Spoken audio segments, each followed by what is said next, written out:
Hello.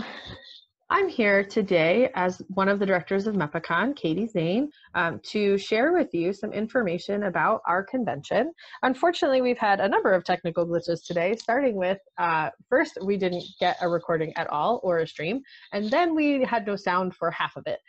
So I'm going to put the narration over top of our video. So when you see me briefly on the screen, you're going to see that my voice does not match with the way that my lips are moving, and that's why, because this is a voiceover. But most of it's our slideshow, so that's okay, and we're just going to run with it. So today I want to talk a little bit about Mepacon and who we are, what we do, especially for our in-person events, and give you a little bit of background. Now, we did do a live stream where we talked with the founder, Ed, about Mepacon, so you can get his perspective. But basically, Mepacon is a gaming convention that Ed Lehman started in 2001. And ironically, he started it because he wanted to have an opportunity to play games with his friends. Well, unfortunately, those of you who have run gaming conventions know that it's generally not easy to find time to play games when you're running a convention. Even now that Ed has handed the reins over to a new team of directors, he still sometimes struggles to find time to play. But it's a great time, and we're super grateful to Ed not only for starting Mepacon and keeping it going. Now we've had 38 conventions, but also that he was so gracious in handing it over to some of his senior staff when he was ready to move on. So I did find a picture of Ed from 2003 to share with you. You'll see many pictures of him, but at our core, we are a gaming convention. We love to play games and see people playing games. And so I'm going to share with you some pictures. Here's the first one, is a picture of a group of people. This is our Greyhawk Reborn room. We also have Dungeons and Dragons Adventurers League, Starfinder Society, Pathfinder Society, Shadowrun missions, as well as other RPGs and tabletop games. So we offer a wide variety of games that we love for people to participate in. And we have used our space as much as we can to offer a variety of different things. So here you see an RPG being played in our main ballroom. And then we're going to look at, this is a miniatures game that was played at a previous location, a great space for miniatures. Unfortunately, they took that out, and now we just have to put tables together, but we make it work. So we do love to have our miniatures. We love to have these great big games that are hard to play at home. We also do board games, and we have card games, and we have Artemis, which is a starship simulator where 6 people on 6 different computers work together to run a starship and to do missions, which is super fun. We also have live action role playing, both for kids and adults, which we'll talk a little bit about as we go forward.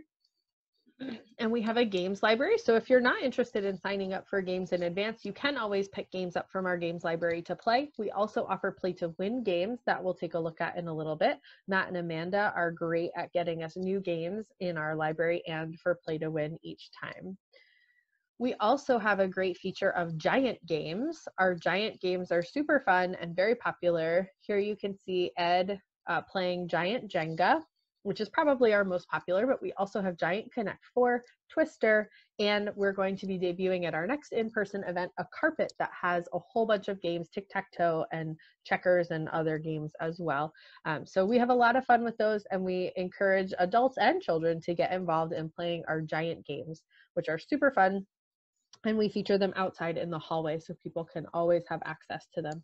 We do like to incorporate as much as we can in terms of kids games and kids events. So I wanted to share with you some pictures going way back. We have some of our directors' kids here, and there's Natasha, who's Ed's wife. And then in the baby carrier is Eddie, their oldest. And then feeding Eddie, it looks like, is our director Donald's son, Gabriel, who's all grown up now. And then on the right, you see Eddie, again, a little bit older, and his little sister, Nika. They have literally grown up on the floors of Mepacon, and all of the directors' kids and staff's kids have grown up on the floors of Mepacon. We love to see them running games and so forth now. In this picture, we see my stepdaughters, my husband's kids, Emily and Sarah, and then Gabriel, who's Donald's son, and Katie, who's Trisha's daughter. So we see the 4 of them on the left side as young kids, and then on the right you see Sarah looking unhappy at our retail desk. Sarah does not like having her picture taken, but she doesn't mind working for us. She really enjoys Mepacon. And it's great to see the kids growing up and running games and volunteering and becoming staff members as they have aged through Mepacon. We really do firmly believe that we are raising the next generation of gamers, and we love to see them growing up as we go. But we're always welcoming new kids as well. And in fact, we will put them to work sometimes. We do a puzzle raffle where we raffle off a puzzle that we do at the convention. And in our puzzle raffle, anyone who participates can enter for free to get the puzzle and take it home. And we asked Quigley's Cake's daughter, Katie Beth, to pick our winner. We also have this picture from our kids LARP. So we do have kids LARPs, which are super fun. Natasha does a great job of matching them to our theme. And we also offer adult LARPs through Carcosa Creations, which have been a great asset to Mepacon. We love having their LARPs. And we're looking at expanding our LARP offering as we go forward as well. And then there's our puzzle that I mentioned just a moment ago. So each time we try to pick a puzzle that is themed to our convention. So our next theme is going to be animations and anime. So we'll have to see what we are able to find to debut at our next convention. We also offer a coloring contest for both kids and adults, and a miniatures painting contest where we have sci-fi, fantasy, large and small, and dioramas, as well as a kids category. So paint your minis while you're in between conventions and bring them along to enter to win, and you win a gift certificate to our vendor room. So it's a great opportunity to get some rewards for your hard work. So going all the way back to the beginning, Ed has always had this pirate hat that he just loves to wear, and what better reason to wear it than a gaming convention? And so Ed started wearing the pirate hat to the convention, and everybody really loved it and enjoyed watching him and participating with him. And so over the years, we decided that we would continue the costume tradition. So we started with just Ed and his pirate hat, and then we had one year where we decided to all get dressed up. And that was really because Ed and Jim, who was our former assistant director, wanted to wear their tuxes. And then the staff all did pirates. And as we went on, people got more and more into it and wanted to participate. And so we started to expand our offerings and come up with a theme and invite everyone to participate. And eventually we even started a costume contest so that people would be awarded for their hard work. And we've seen some really excellent costumes over the years, and we'd love to have people participate in our themes. Like I said, our next one is going to be anime and animations, but in between we will have a quarantine stay-at-home costume contest at our July 11th online event. Now there's audio. Okay, well, I guess we'll just continue from here for now. So everybody had to get involved in our costume contest, and so we actually did a contest instead of just had people in costumes.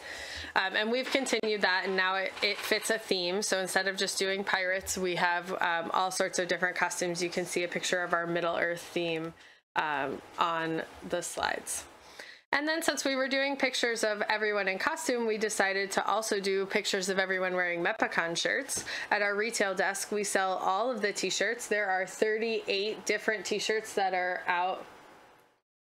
Yeah, I know that. I don't know what else I can do. So we have 38 t-shirts. We do have one for sale right now on Redbubble, so that we could offer a t-shirt even though we did our con virtually in the last time. And then here's a more recent picture of our shirts. You can see a lot of Middle-earth shirts there. And so one of the things that we do with Play to Win is I got to play in a game. This one's called Echidna Shuffle. And through the playing the game, we had a good time laughing about how funny it would be if we put these little echidna figurines all over the all over the building and had people find them. And so the idea was born that we should do a scavenger hunt. And so we debuted that at our last convention. And for the scavenger hunt, we did not use the echidnas. Instead, we asked people to take pictures of themselves playing board games, card games, role-playing games, rolling a die, visiting a vendor, take a picture with Ed. So we have all sorts of great things that it's a lot of fun, and you can get raffle tickets for participating. We also do a silent auction, or sorry, a raffle. We do a tricky tray raffle, so you can see some of the lots in this picture. And then there are some that are, once they have been, the winners have been drawn. The nice thing about it is that with the winners being drawn like this, they don't have to be present to win. So we used to have a lot of people who struggled with our raffle because they might not be able to make it if their game didn't wrap up in time. Well, we don't have to worry about that now. You can look, put your ticket in for the one you want, and you have until Sunday morning to claim it. We do a charity dice guess as well, and that goes entirely to charity. We donate the jar, we donate the dice, and whatever else you see in the jars. And our current charity that we're going to be supporting going forward is the Bodana Group. If you are interested in finding out more information about them, we did a whole live stream where we got to talk to Jack from Bodana Group about what they do. But in a nutshell, they bring gaming to kids as a form of therapy, which is a great thing. So we really want to be able to support them. We also do a food drive and a collection for the local food shelter and a collection for the local animal shelters. So we really try to support our community. One of the ways that we raise money is through our auction, which is a lot of fun. The last item in every auction is a mystery box, and the mystery box again goes entirely to charity, and we usually raise a good amount of money through a number of items that are for charity, but especially the mystery box.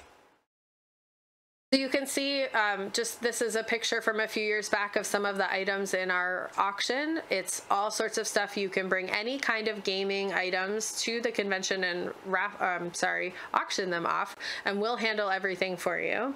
It's a great opportunity to pick up some things that you wouldn't necessarily find in stores. I mentioned before that we do have Play to Win, so you can see some of our Play to Win winners. This is Kim from Carcosa Creations, and again, they do great LARPs for us. And here's another picture, our friend Christy, who won. That game was kind of cool. It was a nice little two-person game. And you can see they're playing Reckoners in the background, which is one of my favorite cooperative games. We also have vendors. We have this featuring some cupcakes from Quigley's Cupcakes. Ed and I agree that the best flavor is actually vanilla, even though they have some really amazing other flavors, but even their vanilla just knocks it out of the park. So we are super excited to welcome Quigley's Cakes every year, and they have the wonderful gaming and geeky designs as well as amazing flavors.